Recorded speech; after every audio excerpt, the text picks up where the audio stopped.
Hello everyone, my name is Abid Ali. Welcome to the next chapter, Introduction. In the today's class, we'll be discussing a new chapter that is called as Input, Output and Memory Devices. In this course, the computer science, the first PUC class, will be introducing the first thing that is a brief blueprint about this particular chapter. The chapter number 2, that is Input, Output and Memory Devices. We will be having a 1 mark question, that is one 2 mark question, and there will be no 3 mark question from the particular topic, and 1 5 mark question will appear from this particular topic. Totally makes up 8 marks for this chapter. So as you already know the blueprint about the entire syllabus, let us not take much time to explain what does the VSA, SA and LA and ES stand for.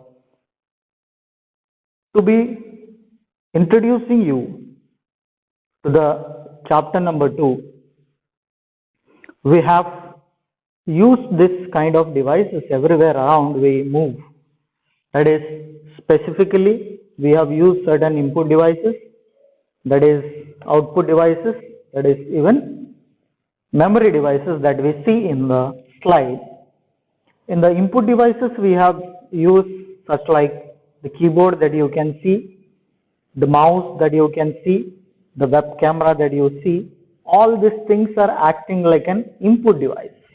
Now in the output device, you have seen the monitors, you have seen the printers and speakers also. All these are the kind of output device that we commonly use. In the memory devices, you have come across the hard disk and the RAM, that is random access memory. So all these are the different kinds of devices that we have come across in some or the other way in our education. Let us jump into this particular chapter and see what this chapter is all about. To introduce you to the very first thing, what the computer consists of. The computer consists of the hardware and the software. Okay, the hardware is the physical unit of the computer that has input, output and memory units. Now as you have gone through this diagram, you have seen there are so many devices that are attached to the computer. That can be either input device, output device or the memory devices. Now you have a microphone that is acting like an input device. Floppy disk, okay, this is the floppy disk used in olden days to store the files permanently or to carry out files from one system to another system, just like how we use pen drives now or memory cards to transfer the file from one computer to another computer. So we have computer which stores very small amount of or very few KB of data. Then you have keyboard that is acting like input device. Then you have CDs, DVDs, disc, Blu-ray disc, all are acting like a memory device. Then you have mouse as an input device. Okay, CPU where the floppy disk and other devices can be connected.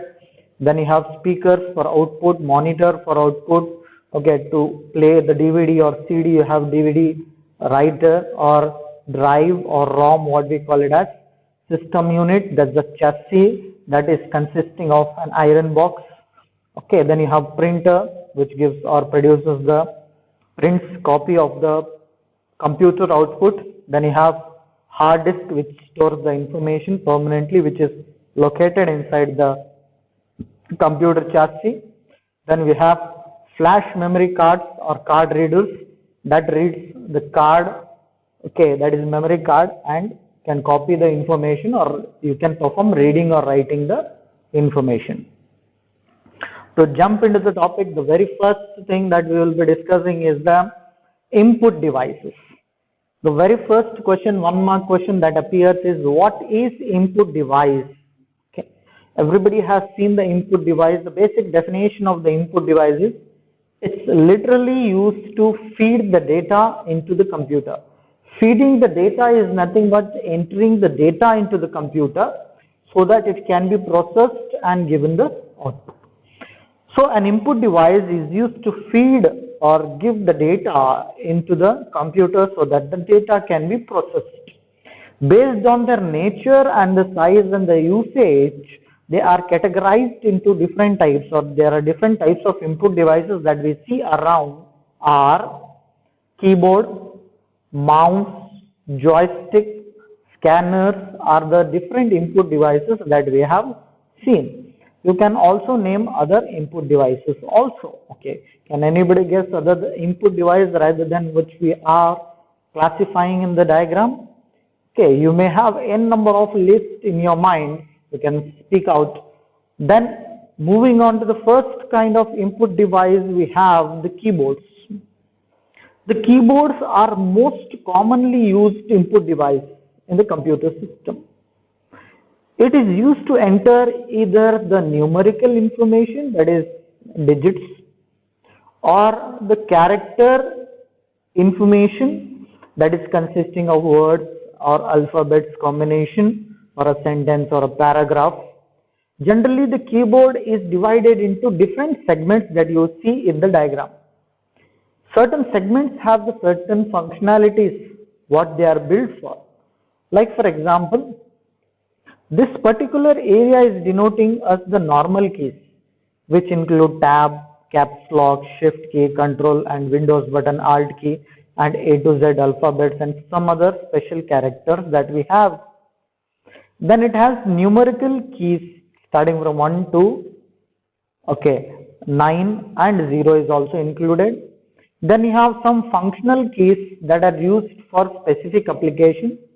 Like for example, when you press Windows F4, you have some application for that depending upon what software you are using. When you want to turn off your computer or restart your computer, Windows F4 will work out. That is called as functional keys. Then you have special keys, that is print screen. Suppose if you want to take the print screen, what is going on your screen, like you have in your mobile phone screenshot. Okay, it's a screenshot of the computer. When you want to take, you just press on the button print screen system. Okay, it will take the screenshot of the screen what is there. Then you have scroll lock, okay, break or line break, other things. Then you have a special dedicated area for numerical entering values, that is numerical keyboard or keypad, which will be used specifically for entering the numbers. Whereas the numerical keys over here are a little bit difficult to access, whereas at the right hand side what you have, they are very much easier to access. Then you have direction keys when you want to move around top, bottom, right and left of any application or a page or a document. Then you will use the direction keys to move around. These are all the things that you have seen in your keyboard when you are operating a computer. Now this keyboards that you have seen may be classified into different types depending upon their usage, shape and the requirement also. The first kind of input keyboard is that we have, or that we have seen in the previous diagram, is the standard keyboard. Then you have ergonomic keyboards, wireless keyboards, virtual keyboards and compact keyboards. Now what are they and when they are used, we will be discussing now one by one. The first is the standard keyboard. The standard keyboard looks on average what I have shown you in the previous diagram. This diagram also depicts the standard keyboard. So basically this type of keyboard has an average number or numerical keys on a regular keyboard, so on numerical pad separately, including an around 105 to 108 keys. So when you count this key 0, 1, 2, 3 over here, all this break, arrow marks, okay, greater than symbol, A, S, D, F, G, H, all this when you count around, there will be a standard keys of around 105 to 108. So these keys will help in different purpose, okay, that we have seen in the previous classification in the keyboards. The second category of the input device is the ergonomic keyboards. See this arrangement, okay, and see this area where they are being placed, and see the below area that is giving us a cushion where I can keep my palm or my wrist, actually supporting my wrist, to type certain things at a very comfortable way. Usually these are used by the typist who has much work of typing around many things. So ergonomic keyboards are designed in such a way that typing can be done by putting the least amount of stress on the finger and on the wrist. So this will put us into a comfort zone and will be boon for us when we are typing. You see the space bar is available over here also. The enter key is accessible at a very easy, okay, backspace. All these keys are arranged in a comfortable manner so that the typing will be much more easier in the ergonomic keyboards. So that is the difference between the ergonomic and the standard keyboards. Next, coming to the wireless keyboards.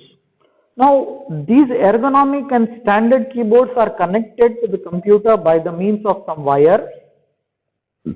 They require some wire.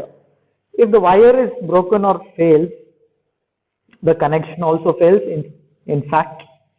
Whereas the wireless keyboards are those keyboards that do not require any wires to be connected to the computer. So these keyboards do not need to be connected to the computer via the wires. So they are directly connected. There will be a nano receiver which will receive the signals which is sent by the keyboard, and it will be transmitting to the receiver, and receiver instead will be transmitting it to the computer. It requires some battery, that is DC power, to operate, because the power supply is not directly from the computer as in the case of wire keyboards. In the wire keyboard, the power is supplied to the keyboard or to the mouse by the means of the wire.